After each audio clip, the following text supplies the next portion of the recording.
Hallo Leute, heute teste ich für euch das Carpurite 702 S Pro. Könnt ihr hier sehen. Das Gerät ist ein Display, das man ins Motorrad montieren kann, als Ersatz sozusagen oder Ergänzung, besser gesagt, für das Handy, das man dann in der Tasche behalten kann, und hat Apple CarPlay und Android Auto Funktionen. Das heißt also, ihr könnt dann die ganzen Dinge, die ihr sonst auf dem Handy macht, auf diesem großen, schönen Display anzeigen. Und der Vorteil ist natürlich, dass das Display größer ist und auch mit Motorradhandschuhen gut zu bedienen ist. Und zum Weiteren auch die Batterie vom Handy nicht so sehr beansprucht wird, weil da keine Navigation mehr drüber laufen muss. Und auch die Wasserdichtigkeit ist deutlich verbessert als bei einem normalen Handy. So, und gleich am Anfang ein Disclaimer. Das Gerät wurde mir von der Firma Carpurite kostenlos zur Verfügung gestellt, weswegen ich dann hier oben oder hier oben irgendwo Werbung einblenden muss. Hat aber natürlich keinen Einfluss auf meine Meinung zu dem Gerät. Das werde ich euch ehrlich mitteilen, so wie ich das Gerät sehe. Der Plan ist, ein kleines Unboxing zu machen, euch zu zeigen, was denn dann in diesem Paket im Lieferumfang dabei ist, die Installation an meinem Motorrad zu zeigen und dann auch später eine kleine Testfahrt zu machen, um zu schauen, wie das Ding denn für mich funktioniert, mit dem entsprechenden Fazit dann. Und zum Schluss zeige ich euch dann noch, wie ihr 30% Rabatt bekommt, wenn ihr so ein Gerät anschaffen wollt. Also wenn euch das interessiert, bleibt dran. Ja, und ich teste für euch die Version 7.2 S Pro und das ist die Version mit einer Universalhalterung. Es gibt auch Geräte mit spezieller BMW-Halterung, die dann auch mit diesem Drehrädchen, das die BMW hat am Lenker, funktionieren. Aber hier, da ich das an meiner BMW noch nicht habe, das ist ein älteres Modell, ist 217 F800 GS, benutze ich das Gerät mit der Universalhalterung. Ja, und das Gerät hat auch einen Bluetooth-Transmitter, das heißt, ihr könnt es auch mit eurer Gegensprechanlage am Helm verbinden, auch mit zwei Helmen verbinden. Das heißt, ihr könnt dann auch Musik teilen zum Beispiel und über das eingebaute Mikrofon eurer Gegensprechanlage dann auch die Navigation steuern, wenn die Navigations-App das zulässt. Was weiterhin aus meiner Sicht noch erwähnenswert ist, ist, dass das Gerät einen Kompass und einen Barometer hat. Ja, und die Firma Carpurite ist aus China. Die haben sich vor mehr als 10 Jahren gegründet und auf diese Displays für Autos und Motorräder spezialisiert. So, und jetzt kommen wir zum Unboxing. Also das Gerät kommt in so einer sehr schönen, stabilen Hülle. Mal auf. Schön in Schaum verpackt. Ich mache das hier zum ersten Mal auf. Dann nehmen wir das eigentliche Display raus. Ups. Das wird alles schön eingepackt und auch mit der... So, und das Gerät kommt dann mit einer speziellen Halterung, die abschließbar ist, mit Kugelkopf. Ihr könnt es dann auch nach entsprechenden Kugelkopfhalterung am Lenker oder wo auch immer montieren, wo ihr es haben wollt. Was auch dabei ist, ist ein kabelgebundener Controller, mit dem könnt ihr auch einen Teil der Funktion des Gerätes bedienen. Und das Gerät kann entweder direkt an die Batterie angeschlossen werden oder ist auch ein USB-Anschluss beigelegt, mit dem ihr dann das Gerät über ein USB-Kabel an eurem USB-Stecker am Motorrad montieren könnt oder verbinden könnt. Weiter im Lieferumfang ist diese Kugelkopfhalterung für den Lenker und entsprechende Abstandshalter hier in so einem kleinen Päckchen. Ja, diese Halterung für den Kugelkopf. Dann, wie gesagt, der USB-Stecker, um es über USB zu laden. Auch mit einem wasserdichten Anschluss. Also das Ganze ist IP67 geprüft, ist also ziemlich wasserdicht. Und da auch gleich da eine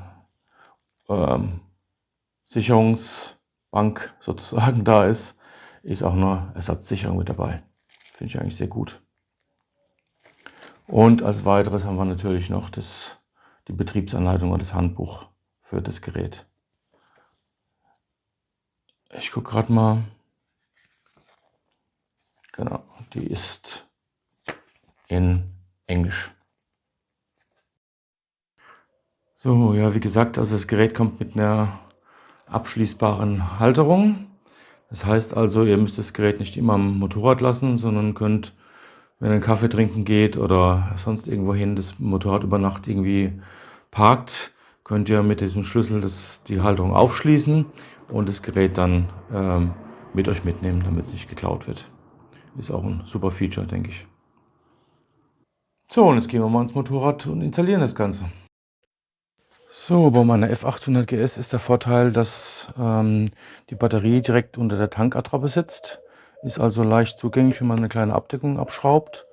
Und ich habe mich dafür entschieden, die Kugelkopfhalterung zu benutzen, weil ich oft mit Tankrucksack fahre und dann auch ein bisschen Flexibilität da ist, was die Positionierung angeht.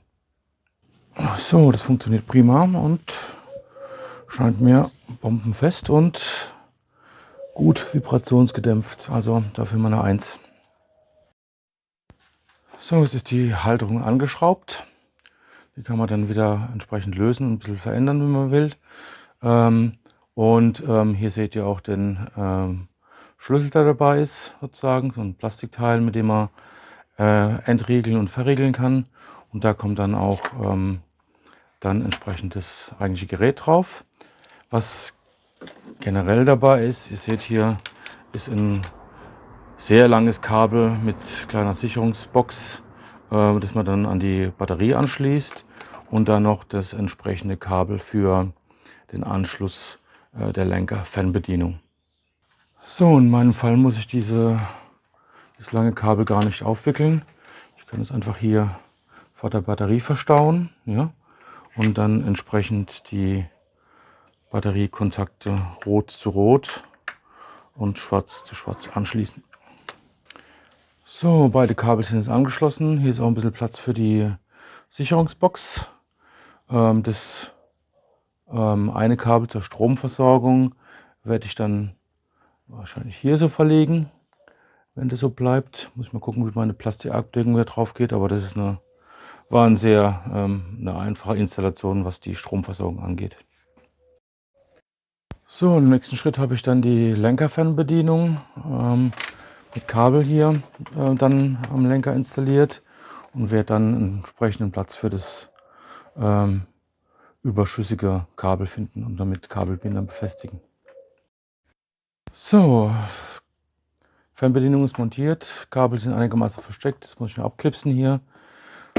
Tankabdeckung ist wieder drauf und jetzt können wir eigentlich das Gerät mal draufsetzen. So, das Gerät wird hier unten eingeklipst und oben gerade einfach mit das Druck eingesetzt. Da ist eine Sperre da oben. Genau, die man dann einfach runterdrücken kann und dann kann man den Schlüssel wieder drehen und entfernen. Und wo da ist es und es ist an. So, und die Kopplung mit dem Handy war auch sehr einfach, ganz einfach über Bluetooth koppeln und schwupp, schon öffnet er Android Auto oder Apple CarPlay, je nachdem was für ein Handy ihr habt. Und das sieht ja schon mal gut aus. Hier mit diesem Schalter links sollte ich jetzt in der Lage sein, wieder in den Homescreen zu gehen. Und da sind wir schon. Prima.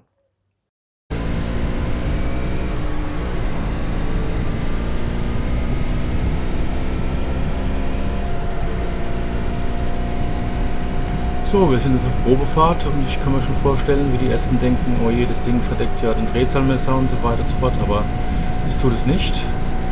Nur wenn man die Augen am Kinn hätte, weil da ist meine Kamera montiert und deswegen ist die Perspektive etwas anders. Bei der aktuellen Montageposition kann ich sowohl den Tacho als auch den Drehzahlmesser sehr gut sehen. Fangen wir doch mal mit der Ablesbarkeit des Displays an. Ich habe jetzt Google Maps geladen und die entsprechende Navigation am Laufen. Und was für mich hier schon der erste Gamechanger ist, dass ich wirklich die Informationen auf dem Display lesen kann. Ich bin weitsichtig, sehe deshalb eigentlich alles, was 1 Meter oder weiter entfernt ist, sehr gut und fahre deswegen meistens ohne Brille. Nur kann ich dann meistens eben die Informationen auf dem Handy bei der Navigation oder im Tankrucksack auf der Karte nicht mehr lesen. Und hier ist das Display so groß, dass ich sowohl die Informationen von der Navigations-App lesen kann, als auch alle Beschriftungen dieser Bedientasten.